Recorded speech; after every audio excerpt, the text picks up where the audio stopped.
اللي كيخرج من هذا الفم كيمكن يكون قرطاس كيقتل عباد الله ولا كيقتل مولاه، اولا اللي كيخرج من هذا الفم كيكون بحال شي نواره يظهر مولاه ويظهر اللي قبالته. باش خليني نعاود لك هذه القصه. هذه سي واحد لا فيديو كي بوكو بوزي سور الانترنت اللي كتشوف فيها واحد العمى جالس كيطلب ودار واحد لا بانكارت كاتب فيها الله يخليكم انا بصير ما كنشوفش عاونوني فيا الجوع. الناس اللي داز كيعطيه شي بركه، ومن الاغلبيه كيدوزو ما كيديوهاش حتى فيه، ما كيعطيوه حتى ريال. واحد النهار دازت واحد السيده وهي توقف قبطت هذيك لا بانكارت ديالو قلبتها وكتبت ليه واحد الجمله واحده اخرى وحطاتها. هو باش يعرفها بقى كيقيس لها هكا في رجليها تقاسهم. هي مشات وبداو الفلوس هابطه بحال الشتا طرقه طقه طقه طقه طق، كيجمع هو وكيحط وكيحط وعجبو الحال وفرحان. رانا في العشيه عاوتاني ديك السيده جات وقفات لعندو ويعاود يقيسها باش عرفها، قاس لها صباطه ويعرفها.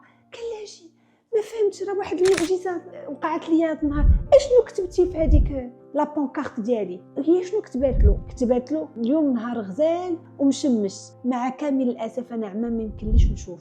هذاك الكلام هو اللي اثر على الناس وعطاوه الفلوس. وهي تحني عليه وقالت له اجي نقول لك اشنو كتبت داكشي اللي كتبتي انت في الاول غير بالفاظ وحدين اخرين. هذا هو الميساج اللي بغيت نوصل لك.